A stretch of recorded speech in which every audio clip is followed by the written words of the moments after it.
withdrawn, so some minor changes can be made, and then it's gonna go back to the planning commission, so I think there was a couple things that needed updated, so we could remove that from, I'd ask you to remove that from the agenda. Motion to approve agenda with the addendum to remove 7D. I will second that. Motion by Pat, second by Pat, to approve the agenda with that removal of D. Any other discussion? All in favor, say aye. Aye. Both say nay. Motion carries. Invocation. We'll just have a moment of silence.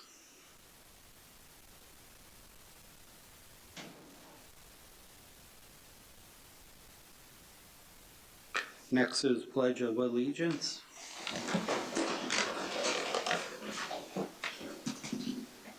I pledge allegiance to the flag of the United States of America and to the republic for which it stands, one nation, under God, indivisible, with liberty and justice for all. Recognition of gifts, donations, and community service to the city. Does anybody have anything tonight? I just want to say that out at the fair, those pretty good attendance for the fair. So this everybody that had a hand in that, just want to thank them for that. We do have a resolution a couple resolutions actually. We have resolution number 15616, resolution accepting $26,401 donation from the Kiwanis Club of Hutchinson for improvement to Kiwanis Park. Good evening. Good evening, City Council. Do I need to introduce myself? I'm Daniel Van Overbeck, member of the Hutchinson Kiwanis Club. And just a brief history, went through the COVID era that we had. One of our local organizations called the McLeod Treatment Program quit. They closed up. And in the process of closing up, they sold off some of their resources, and we, the Hutchinson Kiwanis Club, were very, very grateful to acknowledge and accept some of a gift from them. A year ago, we gave a check to the City Council and Park and Recs Department in the amount of about $5,000 for the upgrade and continuing improvement of Kiwanis Park at Rocket Hill. And tonight we are here as Kiwanis members spending some more of that money, giving back to the youth of our community, which Rocket Hill really represents a highlight of the youth of the community. And we would like to give back to the City Council, to the Park and Rec Department, a check in the amount of $26,401. So with the total of $5,000 that we previously gave, this is a gift of $31,401 to the City of Hutchinson Park and Rec Department to continue finish Rocket Hill Kiwanis Park. Could you mention the rest of your group up here so they all get? I think that we are all here. Any other members? We're all here. We're a small group. Yeah. But we have Mary, start with you. Okay, I'm Mary Hankey. I've been with the group for a while. Long a long while. Dan. Bill. Phyllis Scripps. And Phyllis is representing not only Kiwanis, but the McLeod treatment program, which she worked at for many, many years. 23 years. So we're very grateful to that group and honored to be able to make this donation to the City Council tonight. Thank you.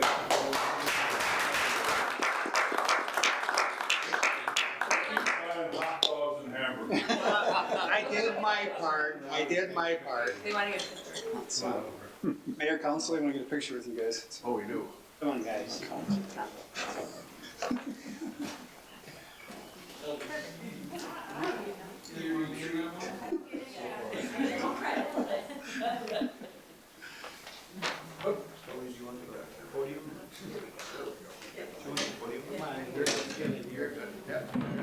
As they're knock it over.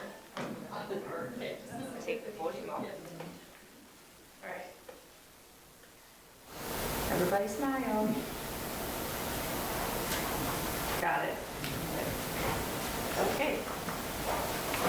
As a footnote, we're tentatively planning ribbon cutting opening ceremony on September 8th. And we'll find out if that still is working date, but we'd invite all of you to come, it'll be at noon. I'll send them the information once we. Okay, so thank you very much.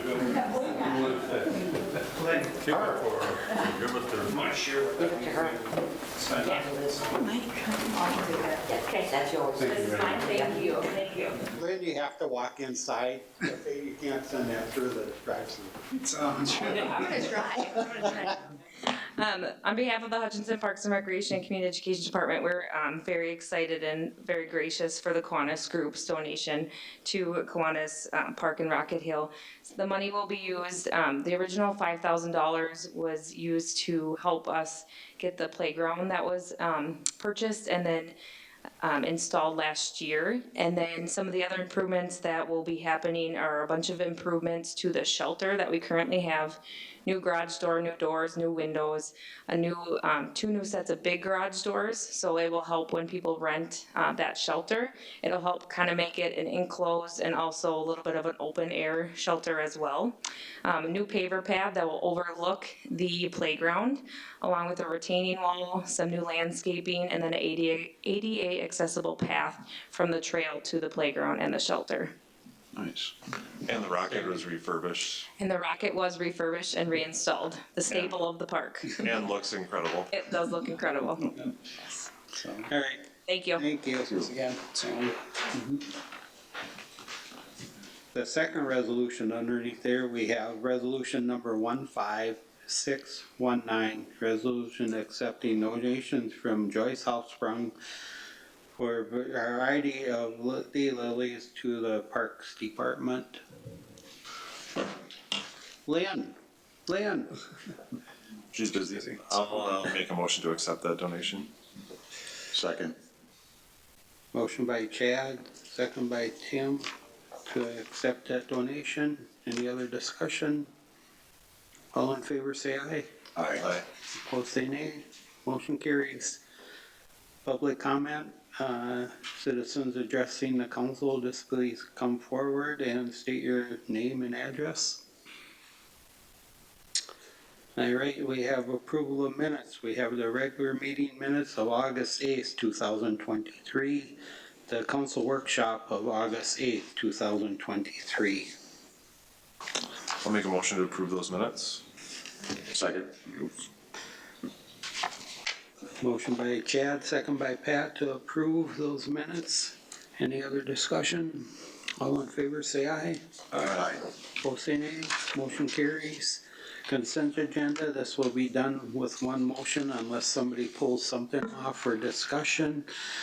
A is approval of resolution number 15617, resolution to donate surplus police department property. That's the dispatch council.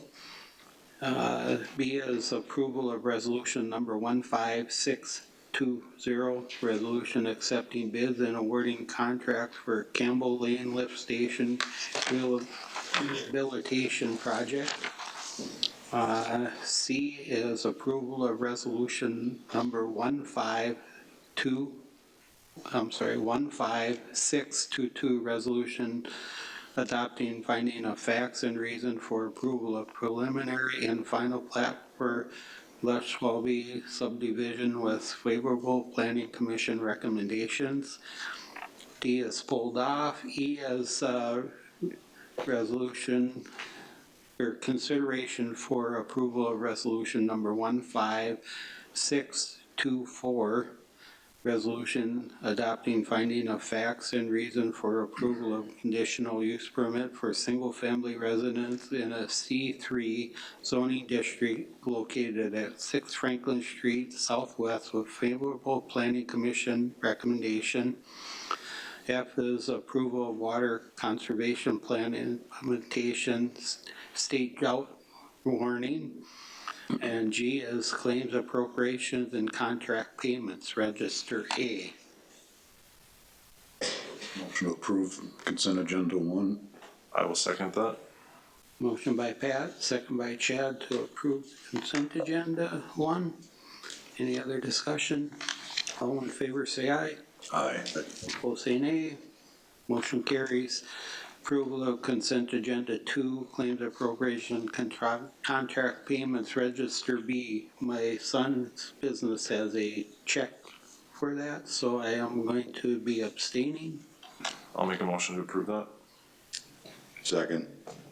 Motion by Chad, second by Tim to approve me abstaining. All in favor, say aye. Aye. Aye. Opposed, say nay. Motion carries. We'll go down to communications, requests and petitions, discussion on regulating cannabis in related to current city ordinance dealing with tobacco and smoking. Yes, Mayor and Council, and we've had a couple different conversations regarding this over, I think, our last couple of council meetings, and so it was asked to put this on the agenda tonight for discussion, and I think before the council dives into it, I want to spend a little bit of time. It seems like I repeat myself quite a bit about kind of the new law. And so I thought for both the council and the public's knowledge, it'd be good just to kind of go through some of those new regulations and then kind of hand it back over to you for discussion on whether or not it's something we want to dive into. So first off, what is currently legal? And this became effective August 1st, 2023. So I'll touch on a couple different things. First off, possession. It is now currently legal to possess the following: 2 ounces of cannabis flower, 8 grams of concentrate, 800 milligrams of edible products, 2 pounds of flour in a private residence, and you can have it in a vehicle, trunk, or area not normally occupied by a driver if it happens to be open. That's currently what's allowed for possession. What are restrictions? Obviously, you can't possess it on public school or charter schools and on school buses, on state correctional facilities, on federal property, if you're under the age of 21, and in a vehicle if open and not in the trunk. I want to note, state law does not give cities possession authority, so we can't do anything to regulate possession. That is all done by the state. Use of cannabis, the law specifically authorizes an individual 21 years of age or older to use an adult use cannabis flower and products in private residences, including yards, on private property unless the owner prohibits. I know this question came up last week. This would include apartments. Although the landlord could prohibit the use of cannabis in apartments or on apartments. And the event's licensed to permit on-site consumption. So theoretically, the state is going to allow certain events where cannabis can be smoked at those. The city cannot prohibit that, but we can set standards. Once again, I know the state does not give cities the authority to regulate these areas. So I think we've even had a couple questions about, well, I want to call the police on my neighbors in the apartment. Our police can't do anything about it. That's private property. That's nothing illegal. And if it happened to be regular, if the landlord, it really becomes a civil matter between the landlord and the private property owners. But we do not have authority to regulate in or on those private properties. That's state law. Prohibitions on the use of cannabis. You can't use it where it's prohibited by Clean Indoor Air Act, so that'd be things like malls, indoor sporting venues where it's currently, the Indoor Clean Air Act is in place. You can't use it while operating motor vehicles. And once again, on public or charter schools and school buses, state correctional facilities, in a location where the smoke or vapor may be inhaled by a minor. I'm sure that's a real fun one for regulating. On federal property and if under 21 years of age. However, cities do have the option to regulate use in a public place, and we'll touch on that in a little bit later. But So Tom, with a motor vehicle, you can't use cannabis and drive a car at all, like zero. Be just like a bottle of alcohol. Okay, like when you're actually driving, not like, okay, Or a passenger in the vehicle. sure. It is currently legal to grow cannabis, up to 8 plants, 4 can be mature. It can only be grown in an enclosed locked space that is not open to public view. So somebody could legally right now be growing it within the city of Hutchinson, and we cannot regulate that. It's currently legal to sell medical cannabis and edibles. Those are the only 2 things that are currently legal to sell, I think, unless you're on tribal land. All others need to wait for the Office of Cannabis Management to begin licensing, which they haven't. And I bring this up because there was a news clip, one of the cities where the day it became legal, people were out in the corner selling plants, which is illegal.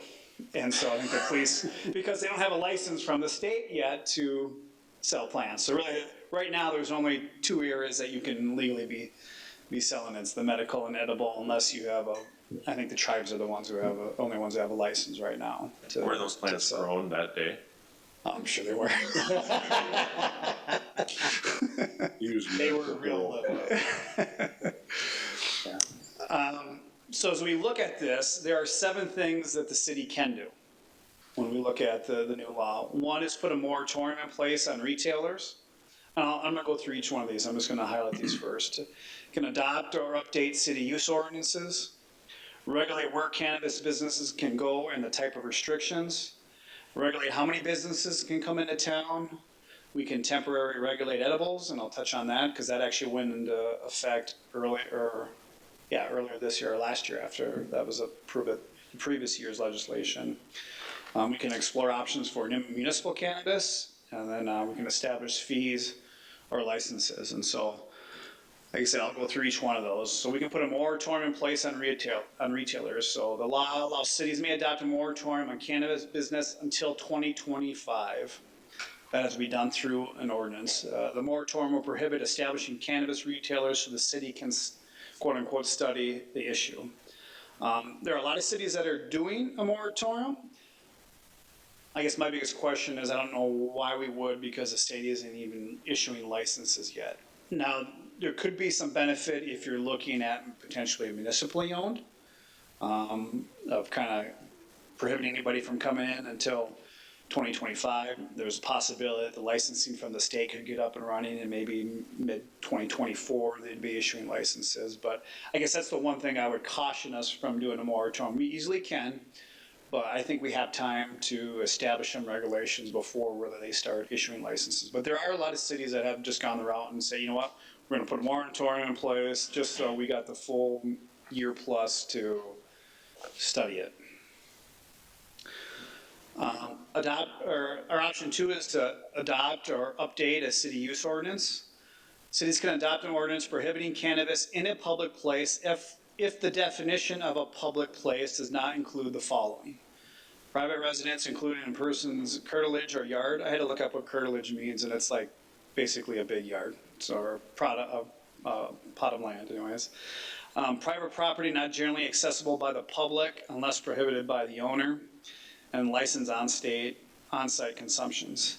The city's current ordinance doesn't do this with tobacco or alcohol outside of a few select areas. That's a couple parks specifically identified, within 25 feet of playground equipment. This is just for tobacco. And then like within 15 feet of entrances and exits of doors and air intakes. So I think it's just something I want you to keep in mind. You know, if we regulate it, will it just be smoking or edibles too? Because for the most part, even like with smokeless tobacco, I think we don't allow it in Tartan Park and the VMF Park unless you're playing baseball, then you can use it. So Strange. I wasn't around when you guys said that when they established that law. And then what areas? What areas are we going to regulate if we're thinking about that? Parks, city property, trails, streets, sidewalks, places where outdoor smoking is otherwise allowed. I said right now, we don't regulate alcohol, we don't regulate tobacco. Obviously, marijuana or cannabis is new. I think it's if you take a step back, and what the state has basically said is that we're viewing cannabis the same as tobacco and alcohol now, moving forward. And so I think when we talk about enforcement, that's important for us to think about. We can regulate cannabis to a level that's greater than tobacco. I just think it's going to put then a lot of pressure on us from an enforcement. So if we say, you know what, you can smoke tobacco in any of our parks, but we're not going to allow you to smoke cannabis. Okay, police, now you have the luxury of regulating that and making sure that it's tobacco that they're smoking and not cannabis. So I just think that's something we need to keep in mind if we're going to get into regulating cannabis, especially in the public. I said right now the only areas that we don't allow it in public spaces are within 25 feet of a playground, at Tartan Park, at VMF Park, and like I said, then within 15 feet of entrances and exits to buildings and within air intakes when it comes to tobacco. Option 3, we can regulate where cannabis businesses can go and the type of restrictions. So do we want to think about where to allow cannabis businesses, retailers, manufacturers, growers through zoning? And then what type of restrictions? We want to allow it through a CUP or just allowed use? But once again, we currently do not do anything specific when it comes to tobacco or alcohol. We don't specifically highlight tobacco shops or alcohol when it comes to zoning. It's either just a manufacturing or retail or cannabis. So, but we could get into regulate within so many feet of a school, but we don't do that with any of our other allowed controlled substances, alcohol and tobacco. 4, we can regulate how many businesses can come into town. The law states the city may limit the number of licensed cannabis retailers to no fewer than 1 registration for every 12,500 residents. For Hutchinson, that means the most we could limit would be 1, if we wanted to set a minimum amount. However, if the county has 1 active registration for every 12,500 residents, a city within the county is not obligated to register any additional cannabis business. Another to keep in mind, the amount of state funds the city receives will depend on the number of licenses within the city. So we've talked about how there's going to be a tax that's assigned to this cannabis that's going to be distributed out amongst the counties and the city governments. The amount those city and county governments receive will be based off of the amount of licenses within those areas. Matt, has that been set in stone yet, or we don't know? For what? The tax on the cannabis. I think it was 11%, and then there's a formula that I think 50% of that, of what gets collected, gets distributed out to the cities and the counties, and I think 50% of that 50% between cities and the counties based off of your licenses. So I have no clue what that dollar amount is going to be. Like Colorado, they have a 15% excise tax and a 15% user tax. Mm-hmm. And then on top of their state tax is 2.9%. So, sure. I mean, they're paying 30% tax on and that cannabis. Can obviously change over time too. And then once again, we don't do this with tobacco or alcohol. We don't regulate how many businesses we're allowing in town and where specifically they need to go. We can temporarily regulate edibles. That became law last year. The city at that time made the decision that we're not going to license edibles. There's a lot of cities that got into we're going to license it. We said we're not going to do that. Are we still comfortable with that, or do we want to start licensing? And we can continue to do nothing with it. Just one thing to keep in mind, like a Hutch is currently selling edibles, so it's more in the infused drink area. So that is taking place currently in town. Explore options for new municipal cannabis. The new law actually does allow cities to sell cannabis. There's still a lot of questions. We need more guidance from the state on this. The league is analyzing insurance and liability issues. We have to remember that currently it's not legal federally. So that imposes a whole nother issue when it comes to the city wanting to get into that from a liability insurance standpoint. And that could be a reason for a moratorium if we wanted to seriously consider that. So, And then 7, establishing fees for licensing. Once the state starts licensing businesses, they will have to register with the city. So it's not necessarily that they're getting a license from us, but they will register with us. The city's also going to be responsible for conducting compliance checks as a part of this, similar to what we do with tobacco and alcohol. And the state says the city can impose initial retail fee of $500 or up to half of the amount of the initial license fee charged by the state, whichever is less.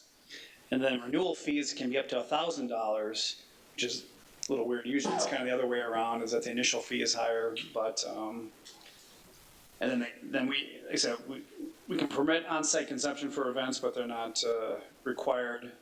Most likely this will be something we look to establish in our 2024 fee schedule. I don't think it's anything we need to worry about right now, but it's just something that's out there for us to actually act on. And so once again, those are kind of the 7 areas that we have control over. And I know some of you may be getting a lot of questions, and just to be completely blunt, if people have concerns with it, if it's not in these areas, they need to be calling their state legislators. That's where the law was established. That's where most of the regulation is taking place. They've really narrowed what cities can do. Like I said, I've highlighted really those 7 areas that we can address. And so with that, we passed out to you all the ordinances that are related to smoking. There's one general one, and the other one are kind of have highlighted certain areas. I think the other one of any significance is probably our parks ordinance, which talks about which parks are regulated and playgrounds. And I think the question from staff to the council is, having looked at that, is there areas that you want us to look at for putting language together for an ordinance for you to consider? One thing I will note, we looked at it, it is a little bit outdated because it still talks about 18 years of age, so we haven't updated that since it went to 21, so we do need to update some of that language, and I guess the big question for the council is there anything else? Now, my initial thought looking at those is any place that we talk about tobacco, you include cannabis in that as well. Can that be stated in the beginning of it? Of the ordinance? Yeah, so that you don't have to do it all the way through each time, or? Leave it to the legal expert. Yeah, I think that you can try to do that, but there's going to be, if you've taken a look at some of those ordinances, there's going to be instances where you're going to have to specifically insert cannabis. Does the state have any, is there anything attached to this with multiple entrances to a facility or not being able to sell it in a certain facility? I know some people have talked about if you're selling cannabis, you have to have a certain area for that with a separate entrance versus if you're selling alcohol. And I know that's in Colorado. I know in several states they do that, but I'm not sure if they have anything here. I'm not familiar with anything. Yeah, I haven't seen anything either. The one thing they've kind of said from the city's perspective is that when they issue a license, they're going to ask us if it meets their zoning requirements when the state does. And so we don't have done anything in our zoning code that would say separate entrances for anything. So I'm not familiar with any. I haven't seen anything. I just know other places I talked to have done so, and they said, well, if that's part of the issue, then you have building modifications and certain things like that too. You just have to be in a commercially zoned area where you can sell it. Yeah.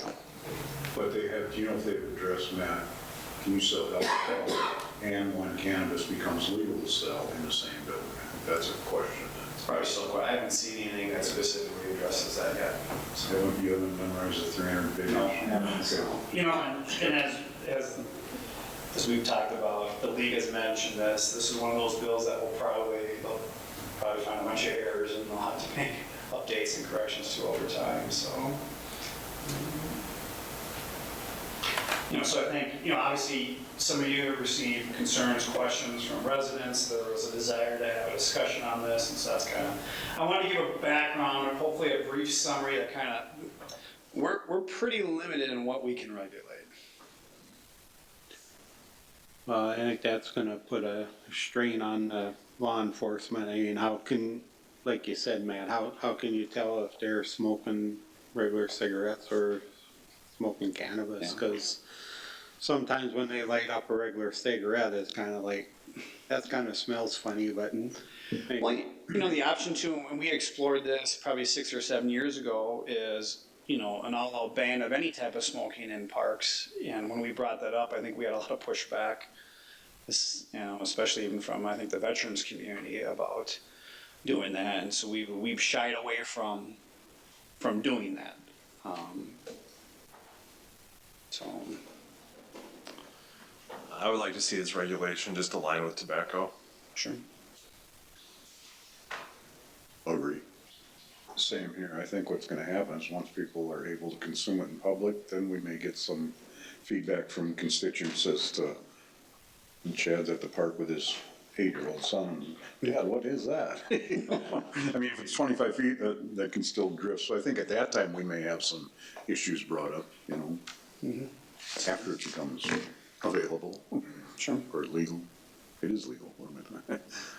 Yeah, I think Mark and I can work on aligning it with tobacco, and I guess, like I said, we've kind of highlighted and laid out what we can and can't do. And I guess if there's anything else that comes up, we can always address that in time, but we can update those to match with tobacco. Otherwise, like I said, we're pretty limited on what we can do for regulation. So, Mark, do you think that it's gonna be mid-24 before they start handing out license, you think, or who knows, huh? It's Yeah, you know, a couple of the conferences I've gone to, they've talked about, you know, so supposedly the licensing is gonna start January of 2025 at the state level, and then as Matt mentioned, we're responsible for registering the businesses after they get the license from the state. But at a couple of the conferences I've attended, they've kind of offhandedly said, well, the election season in 2024 might speed up that process. So I guess it's to be determined. yeah. Oh, we got a little bit of time anyway, yep. So, but for now, I think that. But with it being available, I mean, you said the Native American reservations have it, people are going and purchasing it. We still Right. have to have, you know, it listed in the ordinances or wherever we are, just to make sure we have that base covered.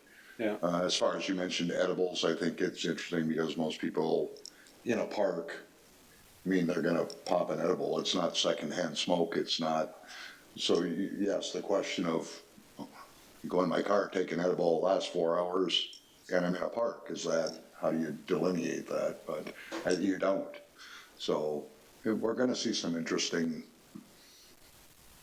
phone calls on this. Yeah, so for now, I think we just align it with the smoking and, yep, and we'll put a draft Right, ordinance together for the council to consider. So, all right, thanks. So, thanks, Matt. All right, unfinished business, second reading and adoption of ordinance number 23-841, sale of municipal owned property, Midkey Development Proposal. Mayor and Council, you guys conducted your first reading of the ordinance at your last meeting. There haven't been any changes to the proposed ordinance, and I guess staff would ask that you consider adopting the second reading of the ordinance, and which would essentially approve the sale of the property. I'll make a motion to approve that. Second. Motion by Chad, second by Pat to approve. Any other discussion? All in favor say aye. Aye. Opposed say nay. Motion carries. Moving on to new business, resolution number 15621, resolution approving proposed Hutchinson Utilities Commission rate changes. Mayor and Council, at our last council meeting, General Manager Jeremy Carter presented in front of the council and gave you kind of an idea of what the Utilities Commission is looking at for proposed rate changes. The City Council was officially notified by letter on July 27th, and according to our charter, Council has 30 days to veto any proposed rate change. Historically, what the city has done, if there's not a desire to veto that, is just simply approve a resolution, if you want to say essentially signing off on the rate increase, and that's what's been proposed. I haven't had any feedback from any of the council. There wasn't any that night about vetoing it, but that would be an option, but generally it's without any feedback. It's just a formal recognition and sign off by the council of the rate increase. You don't have to do a resolution. It would simply just go into effect then on the 27th, I think, or 26th or 28th or whatever of Saturdays. yeah, 26th of August. So. Just a note, Matt, the last raise was when, 2006. I mean, they did a shuffling in, I think, 19. Or kind of similar to what we did with our water, where they changed. I think they lowered the consumption and raised the base, but this would be, I guess, the first time since 2006 that they've done a flat-out rate increase. So, I'll make a motion to approve. Second. motion by Chad, second by Tim to approve resolution number 15621. Any other discussion? All in favor say aye. Aye. Opposed say nay. Motion carries. We have resolution number 15625, resolution ordering preparation of report on new grandstand and other improvement at VMF baseball field. Mayor and council, we've had a couple different conversations regarding this project. I know the Huskies have presented, I believe, twice to the city council about their plans. I think it was about a month or two ago, probably 2 months ago now. There was an update on how they had received a significant donation of $150,000 to go towards the grandstand project, which has raised their total amount of funds raised to $250,000. And so as a part of that, I think one of the big questions the city had was, well, what's our total cost or estimate going to be in looking at doing a project like this? And so the city hired Winseth, and we hired Dana, who's here tonight. He's going to kind of give a little bit of a presentation on what they put together for initial drawing, what some of those costs look like, and then staff is really seeking input from the council on, do we want to continue to move forward? And really what the next steps would be to be a little bit more in-depth analysis to get a better set of cost estimates, and then to put together bidding documents to go out for bids. And so what we're asking tonight from the council is a consideration to go to the next steps. It's not an approval of the project. It's really to narrow those numbers down. And I think we'd include some probably potential solar borings or we'd shoot some elevations to get a better idea, put some documents together. We'd have maybe more accurate price together to consider to go out for bids. So there's really 3 steps left. One is the next step is to put those documents together, and then there'd be the option to go out for bids, and then the option to accept bids. And so with that, I'll hand it over to Dana about the work that he's done on this project. So Thank you, Council and Mayor. I've been working with JJ and Park and Rec Department, along with members of the Huskies organization over the past, two months, I suppose, looking at a couple different options. And where we landed was this option here, which was a 380-seat stadium, covered on all 3 sections, benches on the ends and chairs in the center. And when we looked at this, we looked at a couple different options, but we landed on this one where we'd be closing the back of the stadium for some minimal storage underneath the stadium. So when we put these concepts together, one of the components to this was a preliminary construction estimate, which I have here hiding somewhere. Right there. Right there. When we looked at this, we looked at the stadium cost of about $970 a seat. Combined with the press box, we'd have new concrete foundations supporting that, as well as demolition, removing the existing stadium. There's some grading issues on the existing site, which is allowing water to drain towards the field. So we would have to survey that, demo out the existing asphalt, and replace that with new paving, whether that's concrete or asphalt. We haven't gone through that process yet, so we have just preliminary numbers. We're looking at about $625,000 for this effort for the stadium. I just want to preface this by saying this is a preliminary estimate. So we tried to take all contingencies into effect here, with cost overruns, increased cost of steel, concrete, and things like that, as well as price escalations over the next year. So this is a very conservative estimate. We haven't moved into the next phase, which would be a detailed construction estimate following the construction documents. But as Matt had said, the next step in this phase would be moving into a full set of construction documents, which would include demoing the existing stadium, existing surface around the stadium for new surfacing, and then the stadium itself, and then as well as any subsurface structures, which is footings, foundations, and piers to support the new stadium.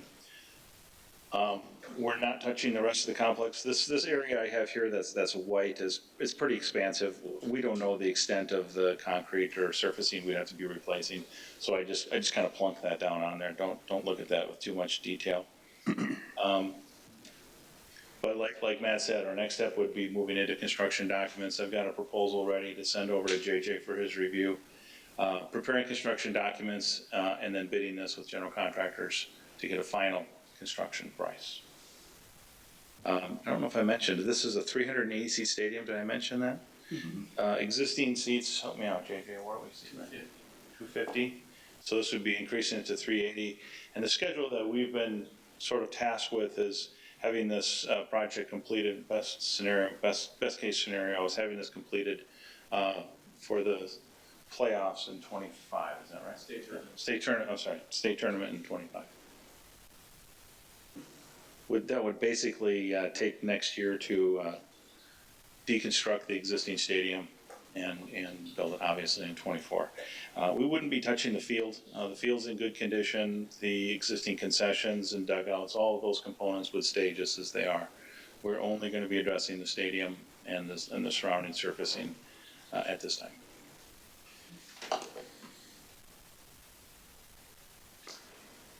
Kyle, where would you guys be playing next year then?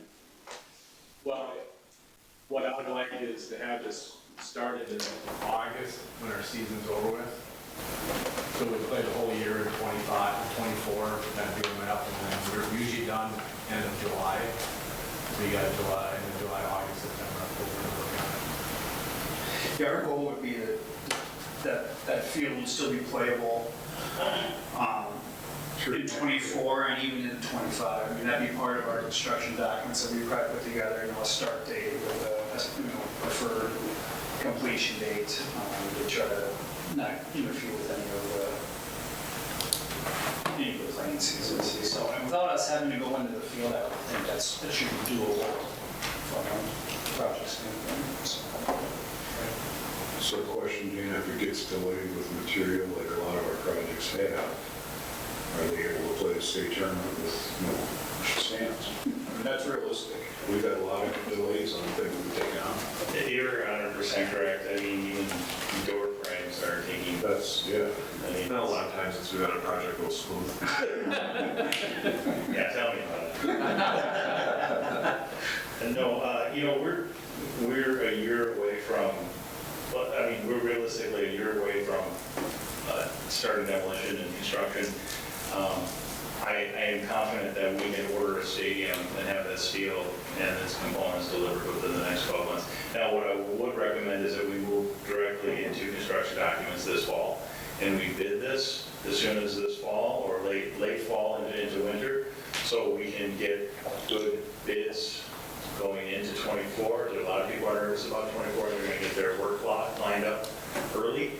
And then we can also start the submittal process for the stadium and the seats and all those components, 9 months in advance before we even start construction would be ideal. Now, I had some conversations with some stadium providers, and he didn't have any concerns about 25, having this open in 25. It wasn't a concern for him. I understand your concern, though. I mean, it's everything. But we're far enough out where I'm not concerned about it right now. And I would know, I think that's part of the reason that we're here today, is because if we're going to do this, we need to get going to get it up for bids in, November, December, so we're accepting bids January, February, so it's on the docket. So they can plan fall of 2024 deep construction. So Kyle, question for you. So is the desire for the stadium to accommodate state tournaments, you know, and how much of it will be used during the regular operation of the Husky season? Because I can't imagine you guys sell that thing out. You'd be surprised. Well, I'm saying it gets used, but like, is there a big shortage of seating at the stadium now? When it was very hot on a few days, there was a lot of people in the middle section. Sure. That was where it's covered. Last year we had Legion Sub-State here in Hutch. I can see more tournaments coming because of the stadium and other state tournaments that, you know, we can do state tournaments every 5 to 6 years. Yeah. This is a big plus for us to have stadium seating. A lot of stadiums don't have the stadium seats with everything covered as we would have. When was the last state tournament here? 2016. Because I can remember that they had, that was full. Yeah, we played Plato that day and we had over 1,000 people there. And it was packed and we had seating down the line and everything else, but you know, on hot days, it's always nice to have seating that is covered for those people. Kyle, so maybe you want to just touch on the amount of field, or how many games a year are being played at BMF? Between 70 and 80 games. So it starts in April with high school. You got high school, varsity, junior varsity, and then sometimes 9th grade plays there. And then in the summertime, you have Legion, Junior Legion, 2 Junior Legion teams, and in the last couple years, we've had a couple 14, 15-year-old kids play on the field, and then the Huskies play 20 games on the field.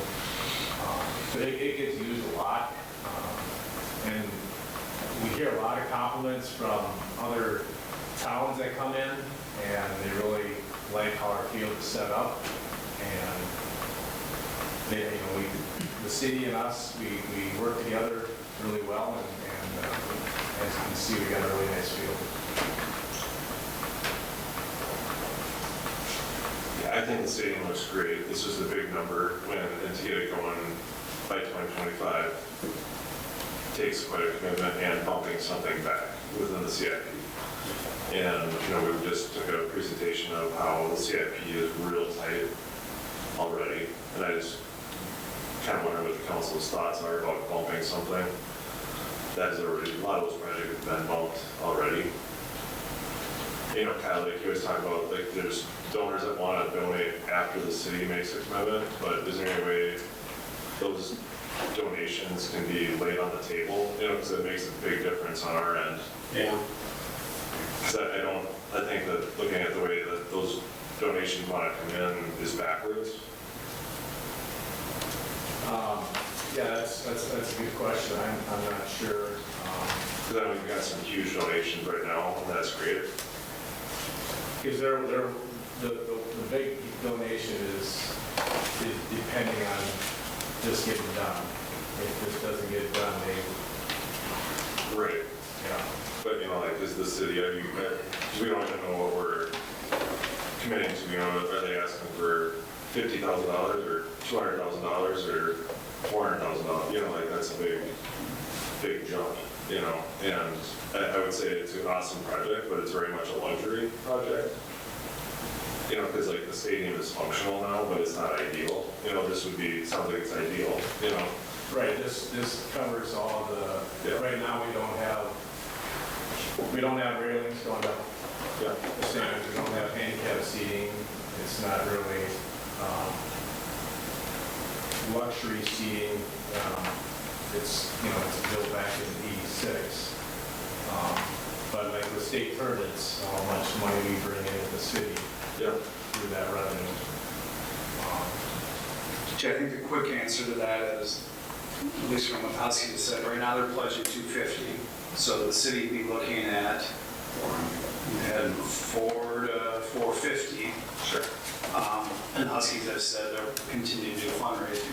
Right, and I'm just saying at 450 CIP, there isn't a whole of 450, You know, and we, bumping some major projects back. yeah, we've noted is, yeah, I mean, that's the funding source we have not identified. And we highlighted that tonight. You've got the community improvement fund as an option. You've got the capital projects fund as an option, and then you have the option of redirecting, bumping back projects, or a combination of those three things.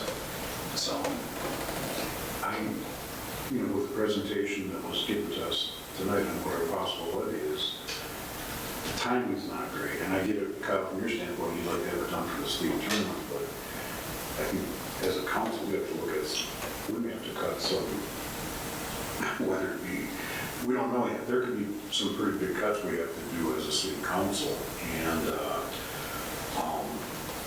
that's a big ask, and I feel bad saying that, but I mean, I just think that if we really be strapped to do that right now, that's just me. And I'm opposed to pushing back things that we've had on the block before, and have already been pushed back because we've got cost overruns on other projects. And I'm okay going forward with this study. To see what the final Yeah, number because right now we is. don't really know what the price of Right. anything. I mean, you really have two more steps. One is to kind of hone in on this, and you're really not going to know what that is until you get your bids Yeah. back. I mean, you'll be able to narrow that number down a little bit more, and then it's really going to be, what's the big bid's going to come in at? It's going to cost us 15 grand just to find that. Yeah. Yeah.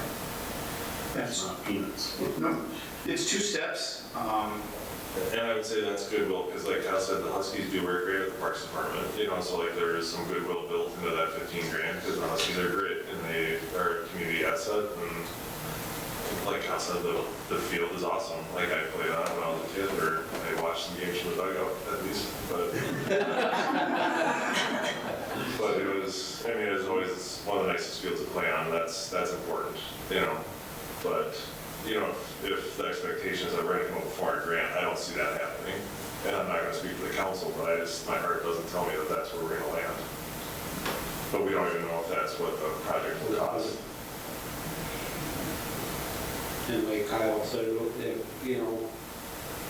if the donors out there see that, the city is serious about it, maybe they might be a few more stepping up.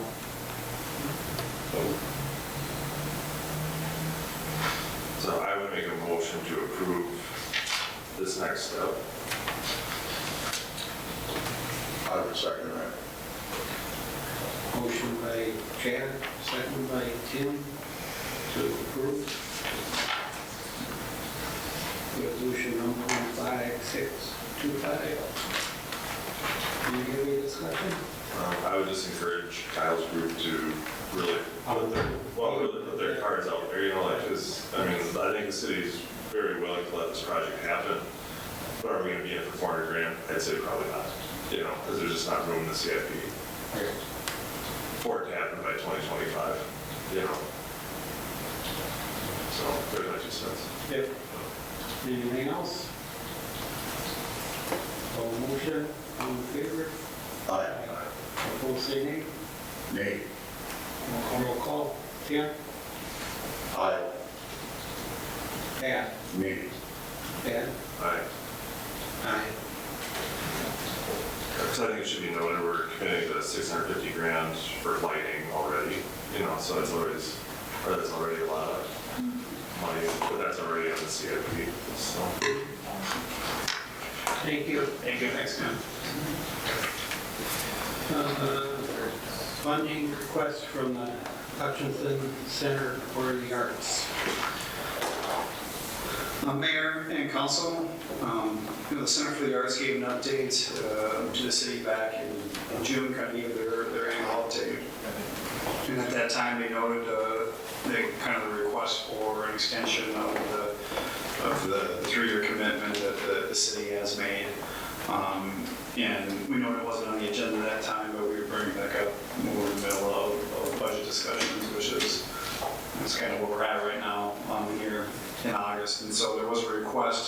from the Center for the Arts to continue with their funding for an additional 3 years. That's a $15,000 per year commitment. The city has been a partner in the Center for the Arts going back to 2012, having been contributing at least $15,000 every year since that time. And so the request is back in front of the council. The current, I guess our current funding expires at the end of this year, and so there's a request for the council to consider extension of that for another 3 years. I think the work that they do over there is great, and for 15 grand, I think it's a lot. It's a huge asset to the city, so I would make a motion to approve it. I will second that. Motion by Chad, second by Pat, to approve funding for Center for the Arts. Any other discussion? I just want to note that they do have a lot of partners that are, you know, that you say it's Center for the Arts, but I know they carry liability insurance for quite a few others. You know, I know, yeah, River Song and I think Historic Hutch, and so. They get a lot of bang for the buck. Yeah, yeah. So, all right, we'll call the motion. All in favor, say aye. Aye. Opposed, say nay. Motion carries. Private hangar construction at Municipal Airport. Mr. John. It's all airport all the time. That's airport.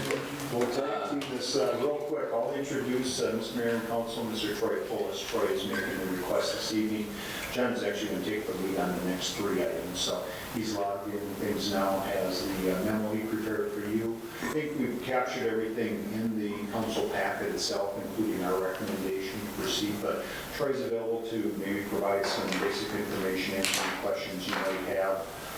Given the discussion we had at the Airport Commission. And Mr. Mayor, you were president of the last commission. Mark was also the city attorney. So there's a number of us that can provide some additional context if needed. So, Troy. So Troy had requested permission from the Airport Commission to construct a private hangar, and he was going to locate it south of the 2 new hangars that we're building now. And there was significant discussion at the Airport Commission, and this kind of took place over 2 meetings, and ultimately the result was a split vote, 2-2. So you guys are the deciding vote on this.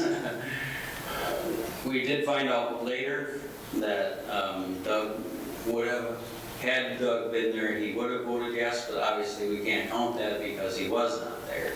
So, but if we look at the 2 new hangars that are going up are right here, where it's titled a multi-bay hangar. And then what we have here is 83.4 feet, which would allow for a 53-foot hangar to be constructed here. You need 30 feet between the edge of this building and the new building for fire. The other issue is because the hangars are over 2,500 square feet, they need to have a flammable waste trap. And the tank for the flammable waste trap is located here in between what would be the 2 buildings. The other area that we have open for development is an area further south, and the maximum size possible that we could do would be a little over 170 foot hangar there, or 2 70 by 90 hangars, to just kind of give you a little inkling there. I think part of the issue is the area that's assigned for construction of private hangars, that being the 2 70 by 90s, There are two potential development sites there. However, ASI Jet has first right of refusal for any development in that area. That, Where the two, the original one where you showed the two? yeah, in that two side-by-side ones. So, which would be down here. ASI is in this hangar right here, and they have first right of refusal on these lots to construct another hangar. If they, you know, so before we could offer that to anybody else, we have to offer it to them. So we looked at this area here as kind of, from the city's perspective, what are we going to build there? A 50 by 60 hangar at some point in the future? Well, if we do get any development money, maybe you want to grab that. Can I have it right by you? Oh, there we go. He's prepared. This guy's good. Keep him around.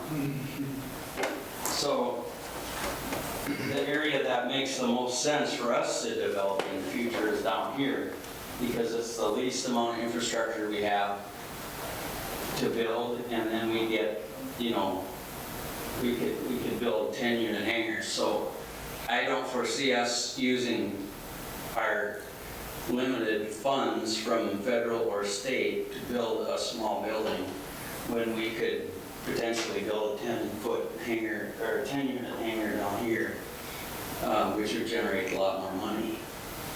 So this ends up being kind of an odd space for us to know what to do with. And I think Troy's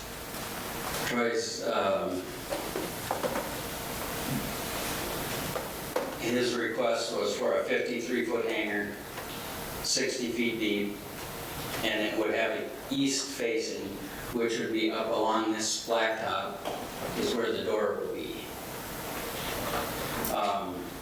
So that would be basically the same thing that we would build there if we were able to build there. The reality is the money's not there to do that. So I guess, you know, ultimately we have to make a decision. Can he build a building there? If he can, what should the parameters be? So if we look at what we talked about is, you know, I think that we should allow this, and I have 3 reasons. The area south of these new hangars certainly would accommodate another future hangar, but there's no current plans to construct one on the 5-year CIP. If the city were to have available funds, we'd want to go to the south, because we get more bang for our buck. And while the site that's just south of the ASI hangar could support the hangar, there's already some interest in a different hangar there, and ASI's as well. So I guess, to me, that's why I would be comfortable having a private hangar on that site, provided that we could have some sort of a first right of refusal on that, were he to sell that in the future. And that was in the contract, the right of first refusal to the city. It will be. It would be, That's what I yes, thought. yeah. So I guess if you have any other questions but it's the first time that I've ever had a split vote at the airport commission. Well, John, I had an issue where the commission set up to take care of this stuff. Split vote meant that it didn't pass. Right. And a member wasn't there. Right. It's not on the city council to have that member there. The commission should have made sure of that. Because I don't think we should be dealing with this way. Well, That's just me. Yeah. I mean, you got the commission for a reason, yeah. and If I might just explain at least where I'm coming from, and it was part of the discussion at the airport commission. about how that body really is advisory, just like the planning commission is for city council. And ultimately, the city council is going to have to approve the lease anyway. And the other documents that go along with it. So it was really based on my recommendation that since it wasn't titled at the airport commission and it's advisory only, that for good or bad, you guys would have to decide. So then my second thing is I've had people approach me and say that ASI was turned down for the same location. And I don't know what the reason was, I didn't delve into it that far, but now we're at Troy, you want to put it on where that was turned down. So I just have lack of information because it seems to me we're making an exception for a commission member versus ASI. That's just from the side that I've got. But I guess I can probably speak a little bit on that commission. So actually ASI was going to build there, but they were just going to use that front part. And what happened is that the commission wanted to have hangars that could accommodate bigger planes. So at one time, we wanted to build 3 hangars, but with the additional width, we only could afford two hangars. So we ended up with that empty lot there. These are 60 by 52, so they're a 52-foot door on these 2 hangars that are being constructed. And that was to accommodate larger aircraft that... So ASI was turned down because they weren't going to have a large enough hangar? No, they were just going to put one on the end, on the empty lot where Troy was going to build. Yeah. They were just going to put one hangar, then the rest of the lot would have been empty. Which is what Troy's going to do, right? Maybe put just one there. Well, The city originally, is building two hangars. when... I'm really slow. You gotta- Yeah, there's There's gonna gonna be be 3 right there in that Yeah. section. Where they're squared out, Pat, those will be city-owned hangars. 2 next to Troy's. Correct. Yeah, correct. And his will be to the south. And then there's another issue of, prior to us doing this in 2015, I believe it was, this line across the front of the arrival departure building and then onto that top T hangar, that was the original building restriction line. We couldn't go closer to the runway than that. And because of some of the improvements that have happened with our approach, and really with GPS approach, we're allowed to build a little closer. Whereas now, that restriction line is right along this ditch on the bottom of this page. It is basically the same line as the ditch bottom. So that gives you some perspective of how close we can go now compared to what we were able to do before. And it allows for quite a bit more development closer to the runway. So the first, John, hold that up, and point where Troy is going to build there. The first line was back here. Yeah. That's 750 feet from the runway. So, So what was the controversy then, like why was it split vote? well, I think there were still some, they didn't understand all that, in my estimation, but One of the bigger deals was at first when Troy was saying that he was going to build, he was going to go, the door would have been facing south, which would have been right on the main taxiway. right. Where, where if he would have out on the apron and a larger plane would come in, it'd be kind of tight. Yeah. So now he's going to build so he faces east. So that kind of, I think, satisfied one of the goals. So the plan changed since the no vote? Right. And it didn't go back to the airport commission to, And We haven't met. construction to the south would have worked fine because you can build right up to the object 3 line. So you theoretically could build up to this line that's furthest west.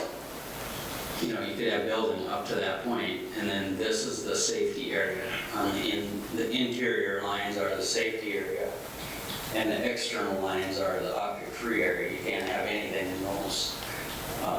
You know, you can't have anything in those areas, but you could put a building right up to it. We just didn't want to misalign it with the existing hangars. So, And they'll be the buildings will be the same color as without. yeah.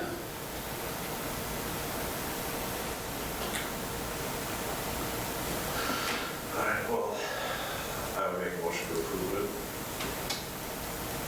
I'll second. Motion by Chad, second by Tim to approve. Any other discussion? All in favor, say aye. Aye. Opposed, say nay. Nay. Roll call. Tim? Aye. Pat? Nay. Chad? Aye. Aye. All right. Thanks, Bert. We have resolution number 15618, resolution authorizing execution of Minnesota DOT aeronautic grant agreement 10546. I picked the wrong one. Okay, yeah. Lighting. Yes, okay, and this is a project that we have been working on for some time to convert our lighting on the runway from incandescent to LED. And this would facilitate that. It scored high enough on the FAA's criteria that it was funded, and it was funded with the existing entitlement funds that the airport has in the bank, which is $231,000, and then there's a FAA state apportionment, which was additional grant. So the total for the FAA funding is $504,000. The MnDOT is participating at 5%, which brings the city's participation to 5% out of the airport construction fund for $28,000.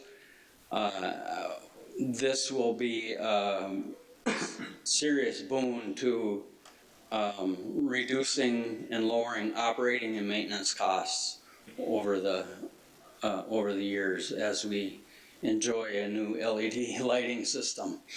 Part of the expense of this is related to the fact that you have to regulate LED lights a whole lot different than you do incandescent lights, because right now the pilot, as a pilot's coming in, he can control the intensity of the lighting.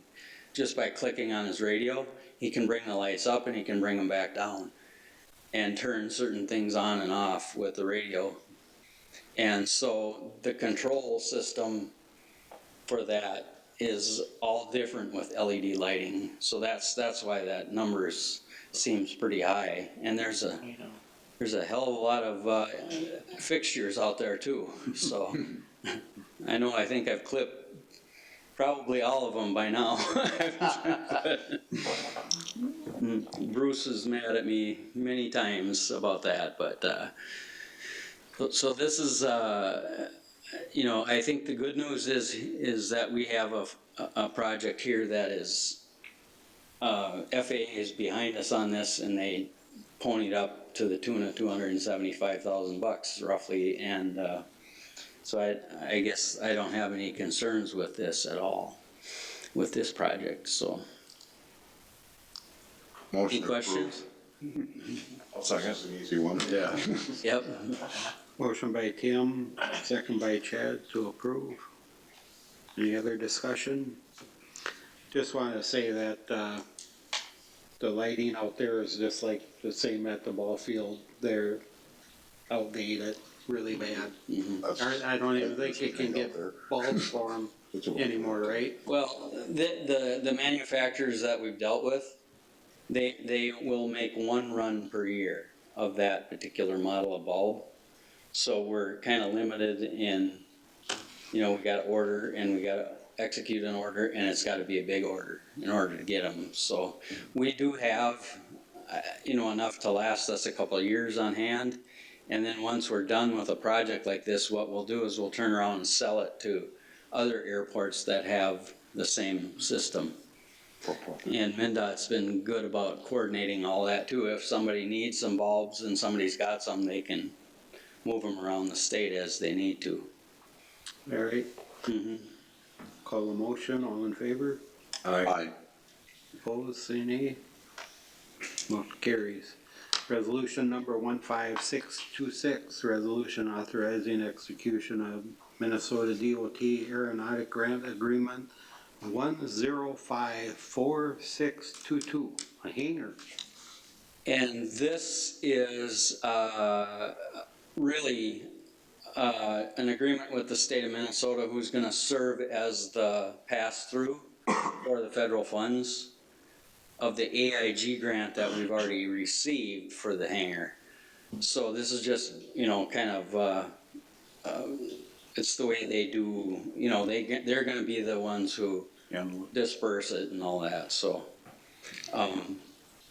what we're talking about here is 2 large multi-bay hangar, and these are 60 by 52 with a very large 50-plus foot door, and will accommodate some pretty large aircraft. About the largest aircraft that we can handle on the field would be able to hangar in these 2. It's actually construction underway today. Jerpy was out scratching on the dirt a little bit, and so the grant itself has been executed before, but this is the state part of it to allow them to do the pass-through on this. The funding for this is, again, is AIG funds.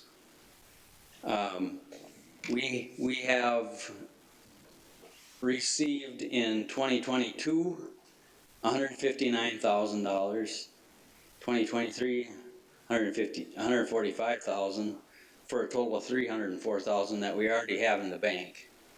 So we're using that and the future funds that we will receive to cover this, and that will be out of the infrastructure fund, including the 10% city match for that.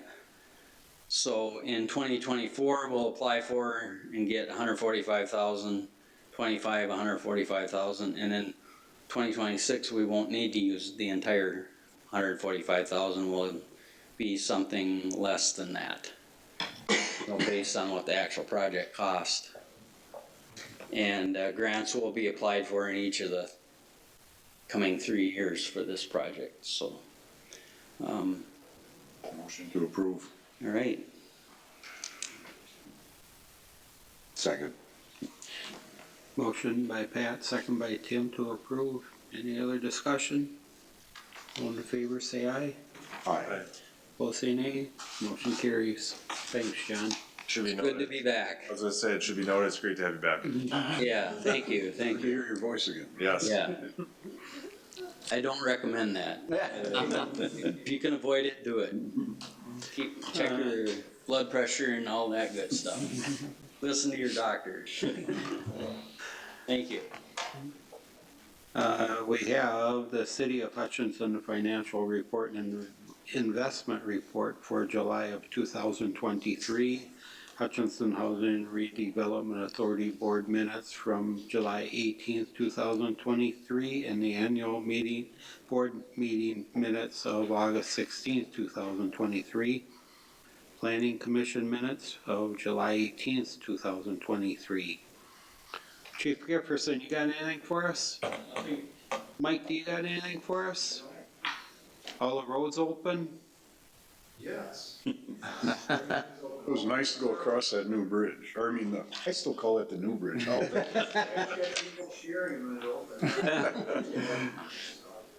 John, you got anything else for us? Nope. Mark? Nothing else tonight. All right, Chad, let's start with you. I didn't have anything extra. Tim? Was only gonna say thanks to the public for their, patience with the bridges that need to be done. And people were very understanding, so thank you. A little more traffic on Main Street, right? Yeah. Jefferson? It's had traffic jams on Main Street. Jeez. Yeah. Pat, you got anything else? Just, as you mentioned before, the fair was well attended. I don't know if there was records, but man, Thursday, there was a ton of people and a lot of fun. Good job done by the fair board and whoever helped. Yep. Matt? Just a reminder to the public that we do have an RFP out on the old police stations. And so please take a look at that. The first open house for people to take a look at those buildings are this Thursday at 4 o'clock. And then we have another one in early September. But that is out there. We would appreciate some interest in those buildings. And then obviously just a reminder, city offices will be closed Monday, September 4th for the Labor Day holiday. And that we'll have our preliminary budget workshop prior to our next council meeting at 4. So that's it for me. So. Motion adjourned. Second. Motion by Tim, second by Chad to adjourn. All in favor? Aye. Opposed? Carried.